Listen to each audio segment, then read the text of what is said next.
Hello student, today I am going to start a new chapter of class 10th chemistry. Chapter's name is metals and non-metals. Chapter's name is metals and non-metals.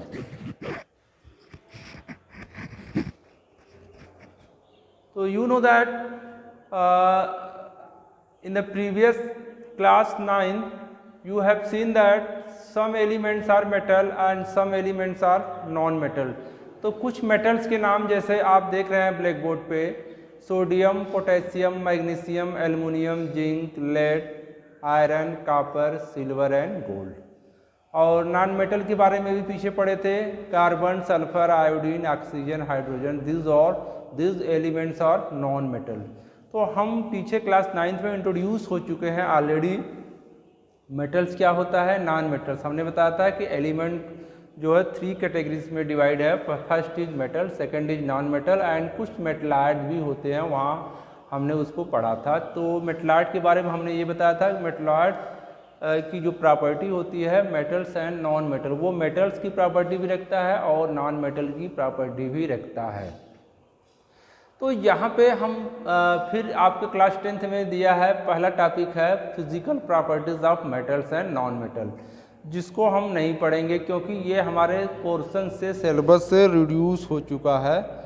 तो हम जो है physical properties of metals और non metal यहाँ पढ़ने नहीं जाएंगे, मतलब हम उसको नहीं पढ़ेंगे क्योंकि वो हमारे पोर्शन से वो हमारे सिलेबस से रिड्यूस हो चुका है। तो उसको आप पढ़ लेना थोड़ा सा। आप क्लास 9th में हमने बताया भी था physical properties of metals and non metal.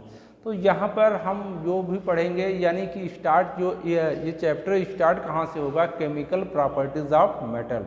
Chemical properties of metals. तो केमिकल प्रॉपर्टीज ऑफ मेटल में तो जो 3 मोस्ट इम्पॉर्टेंट प्रॉपर्टीज है केमिकल प्रॉपर्टीज में, first is reaction with oxygen, second is reaction with water and third is reaction with acid. तो पहला आपका topic इस तरह से बुक में दिया है, what happens when metal react with oxygen. What happens when metal reacts with oxygen. तो या मेटल्स बर्न इन एयर। हम जानते हैं कि एयर में क्या होता है, मोस्टली ऑक्सीजन होता है। तो क्या होता है कि जब मेटल जो है ऑक्सीजन गैस से रिएक्शन करती है या जो है एयर में बर्न करती है। तो यहाँ पे कुछ एग्जांपल, जैसे हम मेटल को पहले लेके चलेंगे, जैसे क्या है, सोडियम है, पोटेशियम है, मैग्नीशियम है, एल्युमिनियम है, जिंक है, आयरन है, लेड है, आयरन है, कॉपर है, सिल्वर है, गोल्ड है ना। तो मोस्ट ऑफ द मेटल जो है वो ऑक्सीजन से रिएक्शन करके मेटल ऑक्साइड बनाते हैं। जैसे कॉपर जो है ऑक्सीजन से रिएक्शन करके क्या बनाएगा, कॉपर ऑक्साइड बनाएगा। एल्युमिनियम जो है ऑक्सीजन से रिएक्शन करके क्या बनाएगा, एल्युमिनियम ऑक्साइड। सोडियम जो है ऑक्सीजन से रिएक्शन करके सोडियम ऑक्साइड बनाएगा। पोटेशियम जो है ऑक्सीजन से रिएक्शन करके पोटेशियम ऑक्साइड बनाएगा। इसी तरह से मैग्नीशियम ऑक्सीजन से रिएक्शन करके मैग्नीशियम ऑक्साइड बनाता है। लेड ऑक्सीजन से रिएक्शन करके लेड ऑक्साइड बनाता है। आयरन ऑक्सीजन से रिएक्शन करके आयरन ऑक्साइड बनाता है। तो यानी हम यहाँ पे कह सकते हैं कि रिएक्शन विथ ऑक्सीजन हेडिंग है, तो यहाँ पे हम कह सकते हैं कि मेटल जो है ऑक्सीजन से रिएक्शन करता है। मेटल ऑक्सीजन से जब रिएक्शन करेगा तो क्या बनाएगा, metal oxide. Metal oxide, metal oxide, metal oxide. अब यहाँ पे आपको ध्यान देने की ये बातें हैं कि जैसे देखिए, अब कॉपर को ऐसे नहीं, कॉपर को आप जो है हीट करेंगे तभी वो जो है ऑक्सीजन से रिएक्शन करता है। कॉपर को ऑक्सीजन से रिएक्शन कराने के लिए उसको हीट करना पड़ता है। तो कॉपर को जब हीट करेंगे तो वो ऑक्सीजन से रिएक्शन करके तभी कॉपर ऑक्साइड बनाएगा। और वो जो है कॉपर बर्न नहीं करेगा, वो क्या होगा कि कॉपर के ऊपर एक ब्लैक कोटेड लेयर बन जाएगा, यानी ब्लैक कलर का क्या बन जाता है, एक लेयर बन जाता है। तो इसका मतलब क्या हो गया कि कॉपर जो है ऑक्सीजन से रिएक्शन कर लिया। इसी तरह से एल्युमिनियम भी जो है ऑक्सीजन से रिएक्शन करता है तो एल्युमिनियम ऑक्साइड बनाता है। सोडियम एंड पोटेशियम को हीट नहीं करना पड़ता। Sodium and potassium are kept in kerosene oil. Sodium and potassium क्या होते हैं, ये हाईली रिएक्टिव एलिमेंट्स होते हैं, हाईली रिएक्टिव मेटल्स होते हैं। इसको जो है केरोसिन ऑयल में रखा जाता है। तो इसको जैसे ही हम बाहर निकालते हैं तो ये इसको हीट नहीं करना पड़ता, तो ये जो है एटमॉस्फेयर में जो ऑक्सीजन होती है उससे रिएक्शन करके सोडियम ऑक्साइड और पोटेशियम ऑक्साइड बना लेता है। सोडियम जो है सोडियम ऑक्साइड बनाएगा, पोटेशियम जो है पोटेशियम ऑक्साइड बनाता है।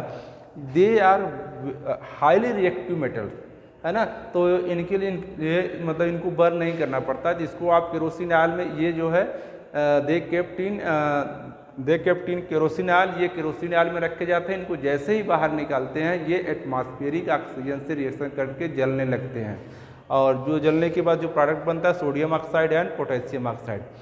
इसी तरह से मैग्नीशियम जो होता है वो ऑक्सीजन से रिएक्शन करके मैग्नीशियम ऑक्साइड बनाएगा, है ना। और लेड भी जो होता है वो जब हम लेड को ऑक्सीजन से रिएक्शन कराते हैं यानी उसको हीट करना पड़ता है। ये ऐसा नहीं कि ये वाइग्रेसली रिएक्टिव नहीं है, ये जो है इसको आप हीट करेंगे तब जाके ये लेड ऑक्साइड का उसके ऊपर लेड के ऊपर एक लेड ऑक्साइड का क्या बन जाएगा, एक लेयर बन जाता है। इसी तरह से आयरन जो होता है बर्न नहीं करता। आयरन जो है वो ऑक्सीजन के साथ बर्न नहीं करता, बल्कि आयरन फिलिंग जो होती है वो ऑक्सीजन के साथ वाइब्रेशनली वो बहुत तेज़ी से बर्न करती है। लेकिन आयरन को हीट करेंगे तो केवल क्या होगा, आयरन के ऊपर आयरन ऑक्साइड का एक लेयर बन जाता है, वो बर्न नहीं करेगा। मतलब उसका एक बार मतलब जो है ऑक्सीडेशन हो जाता है, और वही जो लेयर बनता है ऑक्सीडेशन होने के बाद उसको आयरन ऑक्साइड कहते हैं, Fe2O3। तो डिफरेंट ऐसा नहीं सभी मेटल की रिएक्टिविटी जो है ऑक्सीजन के साथ एक समान नहीं होती। तो ये मेटल टू मेटल जो होती है रिएक्टिविटी विथ ऑक्सीजन क्या होती है, अलग अलग होती है। तो डिफरेंट मेटल जो है ऑक्सीजन के साथ डिफरेंट स्पीड से रिएक्शन करते हैं। जैसे सबसे फास्ट कौन करता है, सोडियम एंड पोटेशियम करते हैं, फिर इसके बाद एल्युमिनियम करता है, फिर इसके बाद मैग्नीशियम करता है, फिर कॉपर, लेड, ये भी जो है ऑक्सीजन से रिएक्शन करते हैं। तो इसको हीट करते हैं तभी ये ऑक्सीजन से रिएक्शन करते हैं, है ना। ये बर्न नहीं करते, इनके ऊपर एक लेयर बनता है। इनके मेटल ऑक्साइड का क्या बनता है, एक लेयर बनता है। तो कॉपर, लेड और आयरन इनके ऊपर, और मतलब एल्युमिनियम के ऊपर भी क्या होता है, एक तरह से लेयर ही बनता है ना। तो ये जो है लेस रिएक्टिव हैं विथ ऑक्सीजन, और जो ज़्यादा रिएक्टिव हैं सोडियम है, पोटेशियम है, मैग्नीशियम है, ये जो है ऑक्सीजन से बहुत तेज़ी से रिएक्शन करते हैं। सबसे फास्ट रिएक्शन कौन करता है, सोडियम एंड पोटेशियम। तो इनकी रिएक्टिविटी जो होती है ऑक्सीजन के साथ, मेटल की रिएक्टिविटी ऑक्सीजन के साथ मेटल टू मेटल वेरीज करती है, मतलब फिक्स नहीं रहती है कि एक समान जो है ये सभी मेटल जो है ऑक्सीजन से रिएक्शन नहीं करते। तो सभी मेटल के लिए अलग अलग, कुछ मेटल जो है कुछ मेटल के लिए हाई टेम्परेचर चाहिए, कुछ मेटल के लिए लो टेम्परेचर चाहिए, और कुछ मेटल जो है सीधे जो है जैसे सोडियम पोटेशियम जो है वो सीधे आप ओपन एटमॉस्फेयर में रखेंगे तभी वो जो एटमॉस्फेयर में ऑक्सीजन होता है उसी से रिएक्शन कर लेते हैं।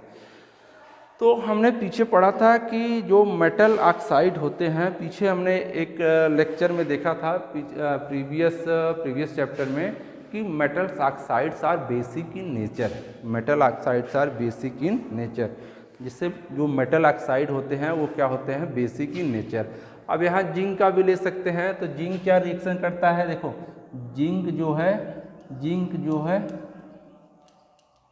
जिंक ऑक्सीजन के साथ रिएक्शन करके जिंक ऑक्साइड बनाता है। ये रिएक्शन बैलेंस नहीं है, आप इसको बैलेंस कर सकते हैं।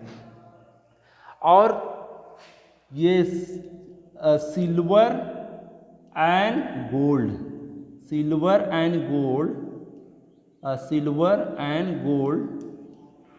यानी Au, ये जो है ऑक्सीजन से कभी भी रिएक्शन नहीं करते। आप कितना भी हाई टेम्परेचर कर लीजिए, silver and gold do not react with oxygen. Silver and gold जो है वो ऑक्सीजन से रिएक्शन नहीं करते। अब यहाँ पे आपको दूसरी बात यहाँ बताने जा रहा हूँ, जिसे पीछे हमने पढ़ा था कि metal oxides are basic in nature. जो सभी मेटल्स हैं इनके ऑक्साइड जो हैं, ये जो मेटल जो है ऑक्सीजन से रिएक्शन करके क्या बना रहा है, मेटल ऑक्साइड बना रहा है। तो मेटल ऑक्साइड जो बन रहे हैं इनका नेचर क्या होगा, एसिडिक होगा, बेसिक होगा। तो metal oxide are basic in nature, मतलब सभी मेटल ऑक्साइड का जो नेचर होता है वो क्या होता है, बेसिक होता है। But some metals oxide are behave basic as well as acid. These metals oxides are called amphoteric oxide. These metal oxides are called amphoteric oxide. कुछ मेटल के ऑक्साइड जो हैं वो बेसिक नेचर के साथ साथ एसिडिक बिहेवियर भी show करते हैं। This metal oxide are known as amphoteric oxide. तो हम एम्फोटेरिक ऑक्साइड के बारे में बताने जा रहे हैं कि एम्फोटेरिक ऑक्साइड क्या होता है। तो अभी तक हमने देखा कि जो मेटल्स ऑक्साइड्स होते हैं वो बेसिक ही नेचर हैं। हम यहाँ एम्फोटेरिक ऑक्साइड के बारे में बता जा रहे हैं कि एम्फोटेरिक ऑक्साइड क्या होता है। जो मेटल क्या होता है कि यानी some metal oxide are acidic basic as well as acidic, basic as well as acidic, मतलब एसिड और बेस दोनों से रिएक्शन करके सॉल्ट एंड वाटर का फॉर्मेशन करते हैं। जैसे क्या होता है, जैसे एम्फोटेरिक ऑक्साइड कौन होता है, एल्युमिनियम का ऑक्साइड होता है Al2O3 and zinc oxide, aluminium oxide and zinc oxide, they are called amphoteric oxide, क्योंकि ये जो है एसिडिक बेसिक कैरेक्टर के साथ साथ एसिडिक कैरेक्टर भी शो करते हैं। जैसे एल्युमिनियम ऑक्साइड का हम हाइड्रोक्लोरिक एसिड से रिएक्शन कराते हैं तो क्या बनता है, AlCl3 aluminium chloride and water. देखो हमने बताया था पीछे, देखो यहाँ पे ये ऐसे, अब इसको कैसे समझेंगे कि इसको हम न्यूट्रलाइजेशन रिएक्शन से ही समझेंगे कि एसिड का रोल कौन कर रहा है, बेस का रोल कौन कर रहा है। तो जैसे हम न्यूट्रलाइजेशन रिएक्शन में हमने बताया था कि when a acid react with base to form salt and water, जब कोई एसिड जो है बेस से रिएक्शन करता है तो सॉल्ट एंड वाटर का फॉर्मेशन होता है। तो यहाँ हम जानते हैं हाइड्रोक्लोरिक एसिड, पहले से हम जानते हैं हाइड्रोक्लोरिक मतलब हाइड्रोक्लोरिक क्या है, एक एसिड है और ये दोनों आपस में रिएक्शन करके एक सॉल्ट बना रहे हैं एंड वाटर का फॉर्मेशन हो रहा है। तो इसका मतलब अगर ये एसिड है तो ये क्या है, बेस। तो यहाँ एल्युमिनियम ऑक्साइड किसका रोल एक्ट कर रहा है, बेस का, है ना। और दूसरी तरफ जब एल्युमिनियम ऑक्साइड किसी बेस से रिएक्शन करता है, बेस से रिएक्शन करता है यानी कोई बेस ले लीजिए, यानी NaOH,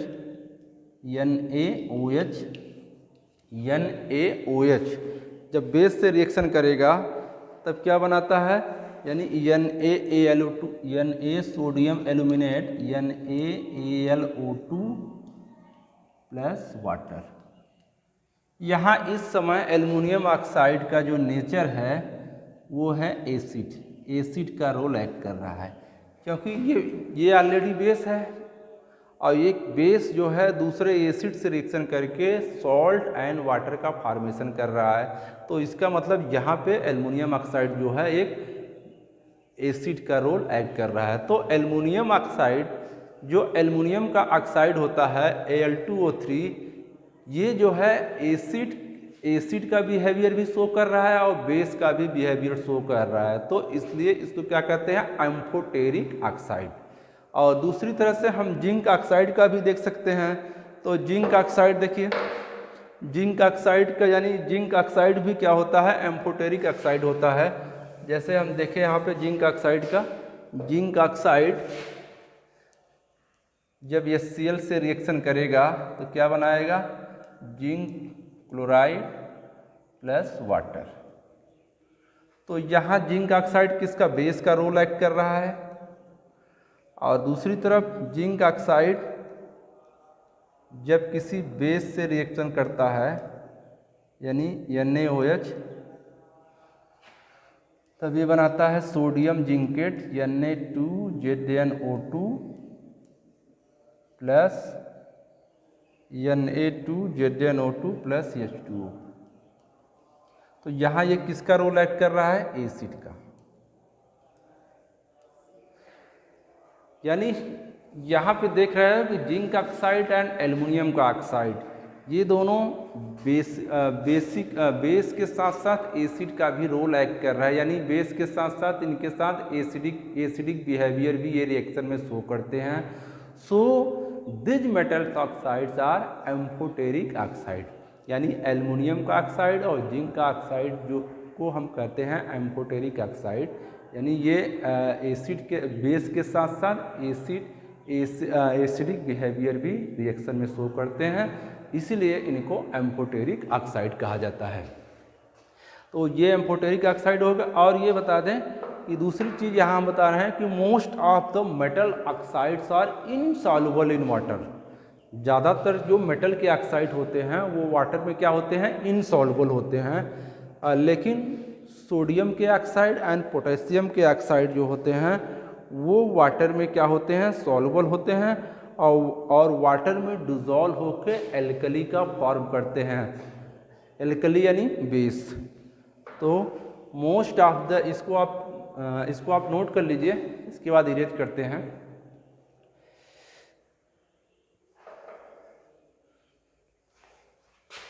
हो गया। तो most of the metals oxide are insoluble in water but sodium oxide and potassium oxide are soluble in water and form alkali। तो सोडियम का ऑक्साइड क्या है? पीछे हमने देखा सोडियम का ऑक्साइड Na2O एंड पोटेशियम का ऑक्साइड K2O है। Sodium oxide and potassium oxide जब इनको हम वाटर में डिज़ोल्व करते हैं, जैसे देखो Na2O जब ये वाटर में डिज़ोल्व होगा यानी H2O तो क्या फॉर्म करेगा? NaOH और पोटेशियम ऑक्साइड को वाटर में डिज़ोल्व करेंगे, ये वाटर में डिज़ोल्व होकर क्या बनाएगा? Potassium hydroxide. तो ये दोनों क्या हैं? बेस हैं और इसी को कहते हैं एल्कलीस। तो सभी मेटल के ऑक्साइड वाटर में सॉल्युबल नहीं होते, केवल सोडियम और पोटेशियम के मेटल ऑक्साइड जो होते हैं वाटर में सॉल्युबल होते हैं। ये वाटर में डिज़ोल्व होकर क्या बनाते हैं? एल्कली बनाते हैं। तो ये पहला लेक्चर था, यानी कि ये पहला लेक्चर था। हमने क्या क्या इसमें बताया? सबसे पहले सब मेटल को हमने बताया कि कुछ metals most of the metal react with oxygen to form metal oxide. सभी मेटल जो हैं ऑक्सीजन से रिएक्शन करके क्या बनाते हैं? मेटल ऑक्साइड बनाते हैं। दूसरी बात हमने बताया कि इनकी रिएक्टिविटी जो होती है, ऑक्सीजन जो है डिफरेंट मेटल के साथ डिफरेंट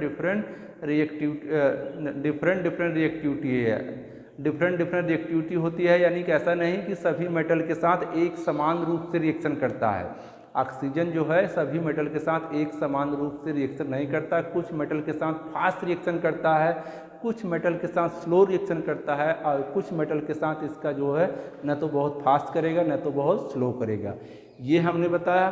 और उसमें हमने यही बताया कि सिल्वर एंड गोल्ड जो होते हैं वो कभी ऑक्सीजन से किसी भी टेम्परेचर पे रिएक्शन नहीं करते। और फिर तीसरी चीज़ हमने इसमें बताया कि एम्फोटेरिक ऑक्साइड क्या होता है। फिर चौथी चीज़ हमने ये बताया कि सम मेटल जो होते हैं, कुछ metal oxide are dissolve in soluble in water, they dissolve in water and to form alkali, है ना। तो इतनी सारी चीज़ें हैं। जो पहला हेडिंग है एनसीईआरटी का, what happens when metal burn in air. तो आप इसको लिख लीजिए, नोट कर लीजिए। नेक्स्ट टाइम मिलेंगे तो हम नेक्स्ट टॉपिक स्टार्ट करेंगे। Thank you.